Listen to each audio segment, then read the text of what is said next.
జై హింద్ ఫ్రెండ్స్, ఈరోజు మనము కుటుంబం యొక్క రకాలను తెలుసుకుందాం. గత క్లాసులందు కుటుంబం యొక్క ఇంట్రడక్షన్ మరియు కుటుంబం అనే పదం అర్థం ఏంటిది, కుటుంబం అనే పదం ఏ భాషల నుంచి ఉద్భవించింది అనే విషయాన్ని తెలుసుకుందాం. అయితే ఈరోజు విజేతలు చెప్పినటువంటి ఒక గొప్ప మాటను ఒకసారి గుర్తు చేసుకుందాం. Work hard in silence, work hard in silence, get your success will make noise. అంటే ప్రాక్టీస్ అనేది పదే పదే నిశ్శబ్దంగా సైలెన్స్గా చేస్తూ ఉంటే నీ యొక్క విజయమే ఈ ప్రపంచానికి శబ్దమై వినిపిస్తుంది. అలా సాధనతో కానిదంటూ ఏదీ లేదు. మన విజయానికి సాధన అనేది చాలా ప్రముఖమైనదనే విషయాన్ని గుర్తుపెట్టుకోవాలి. ఈరోజు క్లాసులోకి వచ్చినట్లయితే కుటుంబం యొక్క రకాలను తెలుసుకుందాం. అయితే సమాజంలో కుటుంబ వ్యవస్థ ప్రముఖమైనది. సమాజంలో కుటుంబ వ్యవస్థ ప్రముఖమైనది. సమాజం యొక్క సామాజిక సంస్థల్లో కుటుంబ వ్యవస్థ యొక్క పాత్ర చాలా ముఖ్యమైనది. ప్రతి సమాజంలో కుటుంబం అనే సంస్థ ఉంటుంది. అయితే వివిధ సమాజాలలో వివిధ రకాలుగా ఉంటుంది. కానీ ఏ సమాజంలో తప్పకుండానైనా కుటుంబం అనే వ్యవస్థ ఉంటుంది. సమాజానికి మూల స్తంభం కుటుంబం అన్న విషయాన్ని మనం తెలుసుకోవాలి. అయితే ఈ కుటుంబం ఎన్ని రకాలుగా వర్గీకరించారు, దేని ఆధారంగా వర్గీకరించారు, కుటుంబం యొక్క సమాజంలోని కుటుంబం యొక్క స్వభావాన్ని బట్టి కుటుంబాన్ని వర్గీకరించడం జరిగింది. కుటుంబం యొక్క స్వభావాన్ని బట్టి కుటుంబాన్ని వర్గీకరించడం జరిగింది. వంశానుక్రమంగా, కుటుంబం యొక్క పరిణామాన్ని బట్టి, కుటుంబంలో యజమాయిషి అధికారం ఎవరిది ఉంది, తల్లిదా, తండ్రిదా, భార్యదా, భర్తదా అన్న విషయాన్ని ఆధారంగా చేసుకొని, మరి ఒక విషయము స్థానికతను ఆధారంగా చేసుకొని, ఇంకొకటి వివాహాన్ని ఆధారంగా చేసుకొని, వారసత్వాన్ని ఆధారంగా చేసుకొని కుటుంబం యొక్క రకాలను విభజించడం జరిగింది. మొత్తం 6 అంశాలను ఆధారంగా చేసుకొని కుటుంబం యొక్క రకాలను విభజించారు. అందులో మొదటిది వంశానుక్రమంగా కుటుంబాన్ని వర్గీకరించారు.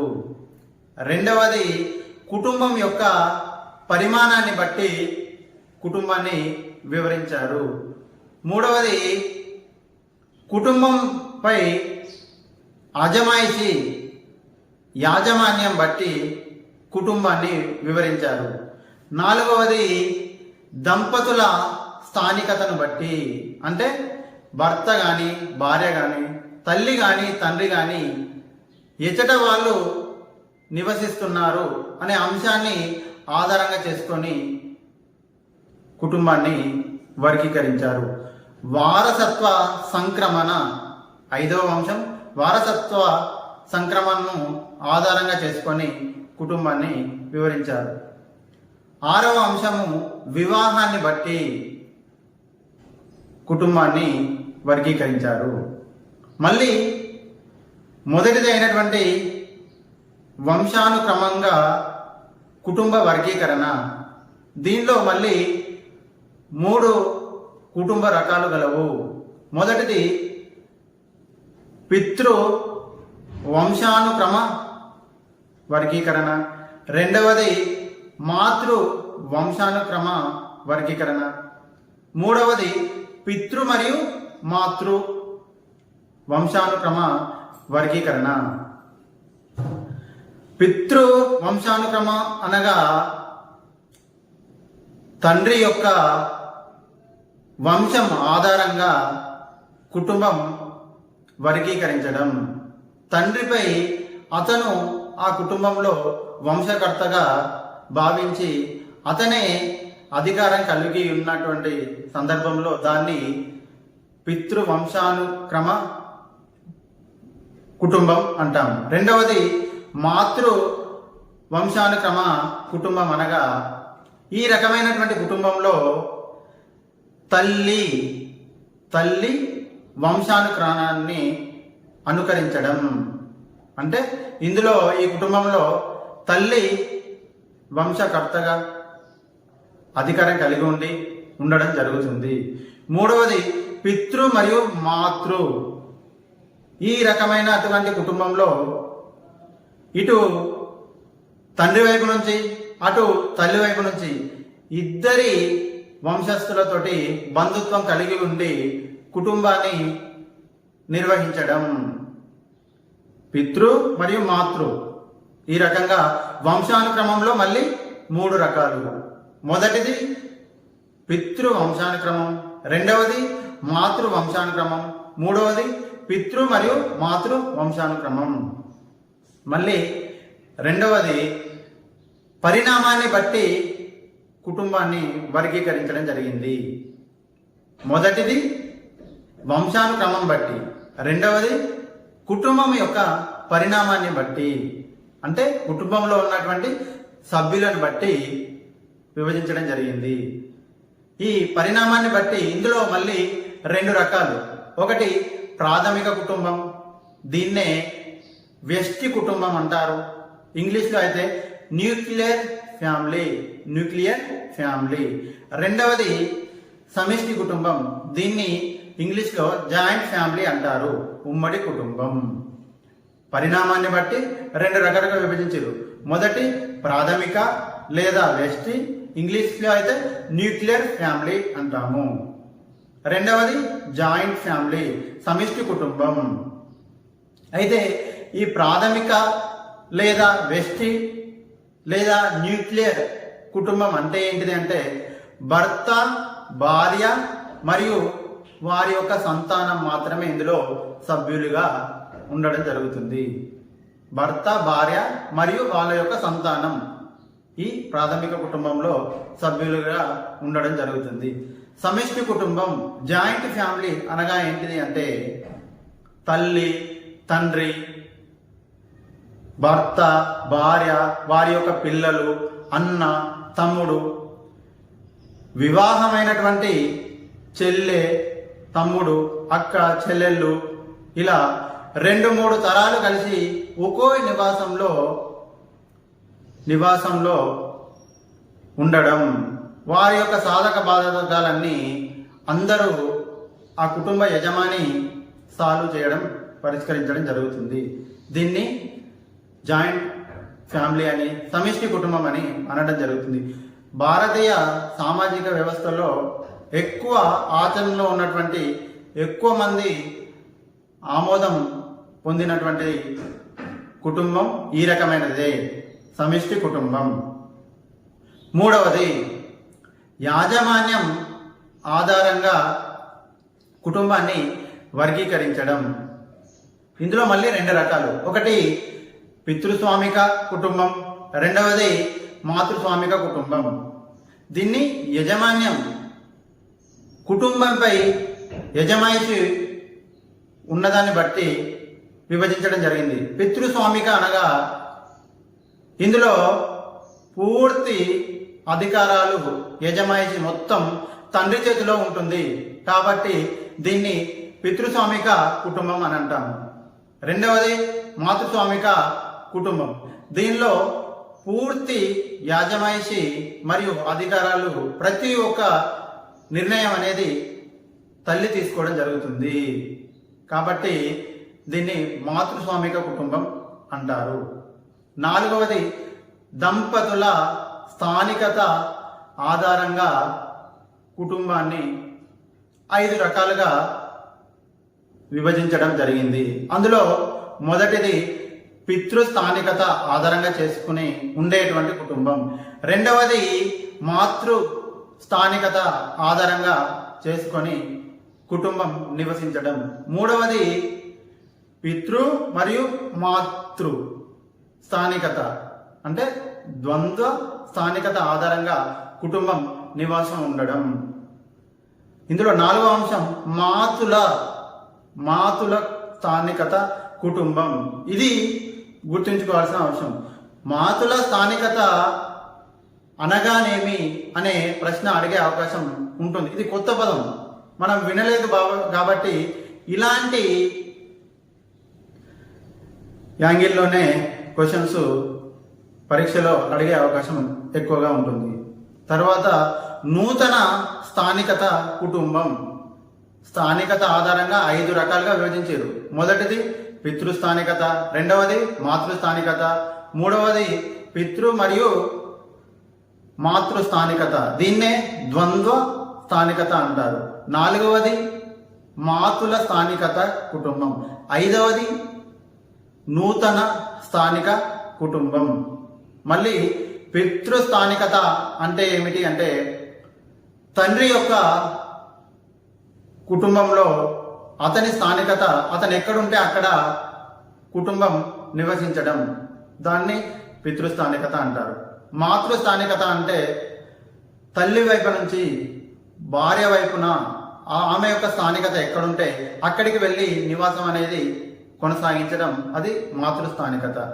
పితృ మరియు మాతృ స్థానికత అనగా అయితే వివాహం తర్వాత అయితే తల్లి వైపున స్థానికత చోటుకు వెళ్ళి కానీ లేదా తండ్రి యొక్క స్థానికత నివాసం అక్కడికి వెళ్ళి కానీ వారు మరియు వారి సంతానం నివాసం ఉండడం. ఈ రకంగా 2 చోట్ల అయితే తల్లి దగ్గర కానీ లేదా తండ్రి దగ్గర కానీ ఎవరిదో ఒక స్థానికతను ఆధారంగా చేసుకొని ఆ గృహంలో నివాసం కొనసాగించవచ్చు. దీన్ని ద్వంద్వ స్థానికత కుటుంబం అని అనడం జరుగుతుంది. మాతుల స్థానిక కుటుంబం అనగా భార్య భర్తలలో భార్య యొక్క సోదరుడి గృహంలో నివసించడం. మాతుల స్థానికత అంటే ఇది గుర్తుపెట్టుకోవాలి. తల్లి యొక్క భార్య యొక్క కుటుంబంలోని భార్య యొక్క సోదరుడైనటువంటి అన్న లేదా తమ్ముడు అతని యొక్క గృహంలో నివసించడమే మాతుల స్థానికత. ఇంకొకటి నూతన స్థానికత అనగా ఉమ్మడి కుటుంబం నుంచి లేదా సమిష్టి కుటుంబం నుంచి వివాహం తర్వాత భార్య మరియు భర్త వేరే చోటుకు వచ్చి వేరుగా జీవించడం, ఒక కొత్త కుటుంబాన్ని, ఒక కొత్త స్థానికతను ఏర్పాటు చేసుకోవడమే ఈ నూతన స్థానికత కుటుంబం. ఇదే సమిష్టి కుటుంబం, ఉమ్మడి కుటుంబాన్ని వ్యతిరేకమైన అంశం ఇది. ఇంకొకటి వారసత్వ సంక్రమణ ఆధారంగా కుటుంబం రకాలు. ఇందులో మొదటిది పితృ వారసత్వ సంక్రమణ, రెండవది మాతృ వారసత్వ సంక్రమణ. అంటే తండ్రి యొక్క ఆధారంగా వారసత్వం అనేది నెక్స్ట్ తరాలకు కొనసాగడమే పితృ వారసత్వ సంక్రమణ. రెండవది తల్లి మాతృ వారసత్వ సంక్రమణ.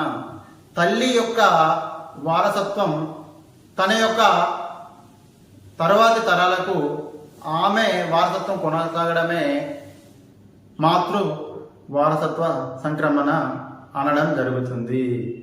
అనగా పితృ వారసత్వంలో తన యొక్క కుమారులకు కుమార్తెలకు తండ్రి నుంచి వారసత్వం అనేది రావడం జరుగుతుంది. మాతృ వారసత్వ సంక్రమణలో తల్లి నుంచి తన యొక్క సంతానానికి వారసత్వం అనేది సంక్రమించడం జరుగుతుంది. ఆరవది మరియు లాస్ట్ది వివాహం ఆధారంగా కుటుంబం యొక్క రకాలు. కుటుంబం మొదటిది ఏక వివాహం, రెండవది బహు వివాహం. వివాహం ఆధారంగా కుటుంబాన్ని రెండు రకాలుగా విభజించారు. అందులో మొదటిది ఏక వివాహం, రెండవది బహు వివాహం. అనగా ఏక వివాహంలో పురుషుడు లేదా స్త్రీ తన జీవిత కాలంలో మొత్తం ఒకే వివాహం, స్త్రీ అయితే ఒకే పురుషుణ్ణి, పురుషుడైతే ఒకే స్త్రీని వివాహం చేసుకోవడం, ఇది ఏక వివాహం అనడం జరుగుతుంది. బహు వివాహం అనగా ఒక పురుషుడు ఎక్కువ మంది స్త్రీలను వివాహం చేసుకోవడం, దీన్ని బహు భార్యత్వం అంటారు. ఒక పురుషుడు ఎక్కువ మంది స్త్రీలను భార్యలుగా కలిగి ఉండడం బహు భార్యత్వం. రెండవది బహుభర్తత్వం. స్త్రీలు ఎక్కువ మంది భర్తలను కలిగి ఉండడం, దాన్ని బహు భర్తత్వం అనేది అనడం జరుగుతుంది. ఓవరాల్గా చూసినట్టయితే 5-6 అంశాల ఆధారంగా కుటుంబాన్ని విభజించారు. మొదటిది వంశానుక్రమం ఆధారంగా మళ్ళీ 3 రకాలు, రెండవది కుటుంబం యొక్క పరిమాణం ఆధారంగా మళ్ళీ 2 రకాలు, కుటుంబంపై యాజమాన్యం ఆధారంగా మళ్ళీ 2 రకాలు, దంపతుల యొక్క స్థానికత ఆధారంగా 5 రకాలు, వారసత్వ సంక్రమణ ఆధారంగా 2 రకాలు, వివాహం ఆధారంగా 2 రకాలు, మళ్ళీ బహు వివాహంలో మళ్ళీ 2 రకాలు, బహుభార్యత్వం, బహుభర్తత్వం. వంశానుక్రమంలో మొదటిది పితృ వంశానుక్రమం, రెండవది మాతృ వంశానుక్రమం, మూడవది పితృ మరియు మాతృ వంశానుక్రమం. దంపతుల ఆధారంగా 5 రకాలు. అందులో మొదటిది పితృస్థానికత, రెండవది మాతృస్థానికత, మూడవది పితృ మరియు మాతృ స్థానికత, నాలుగవది మాతుల స్థానిక కుటుంబం, ఐదవది నూతన స్థానిక కుటుంబం. కుటుంబం యొక్క పరిమాణాన్ని బట్టి మొదటిది ప్రాథమిక లేదా వ్యష్టి, ఇంగ్లీష్లో అయితే న్యూక్లియర్ ఫ్యామిలీ. ఇందులో రెండవది సమిష్టి కుటుంబం, ఇంగ్లీష్లో దీన్ని జాయింట్ ఫ్యామిలీ అంటారు. యాజమాన్యం ఆధారంగా పితృస్వామిక కుటుంబం అని, రెండవది మాతృస్వామిక కుటుంబం అని అనడం జరుగుతుంది. వారసత్వ సంక్రమణ ఆధారంగా మొదటిది పితృ వారసత్వ సంక్రమణ, రెండవది మాతృ వారసత్వ సంక్రమణ. వివాహం ఆధారంగా ఏక వివాహం, బహు వివాహం. బహు వివాహంలో మళ్ళీ 2 రకాలు, బహు భార్యత్వం, బహు భర్తత్వం. ఈ రకంగా కుటుంబం యొక్క రకాలు తెలుసుకోవాలి. దీని నుంచి ప్రశ్నలు అడిగే విధానం ఎలా ఉంటుంది అంటే, మాతుల స్థానిక కుటుంబ వ్యవస్థ అంటే ఏమిటి? అంటే ఏమిటి? మేనమామ నివాసంలో, గృహంలో నివాసం ఉండడం. ఇంకొకటి వ్యష్టి కుటుంబం అనగానేమి, అందులో సభ్యులు ఎవరు అనంటే భర్త, భార్య మరియు వారి యొక్క సంతానం. ఈ రకంగా గ్రూప్ 2, 3లో ఆబ్జెక్టివ్ టైప్ క్వశ్చన్స్ అడిగే అవకాశం ఉంటుంది. అదే గ్రూప్ 1లో అయితే వివిధ కుటుంబ రకాలను వివరించండి, కుటుంబ రకాలను వర్గీకరించుటకు దోహదపడినటువంటి అంశాలను తెలపండి. ఈ రకంగా అడిగే అవకాశం ఉంటుంది.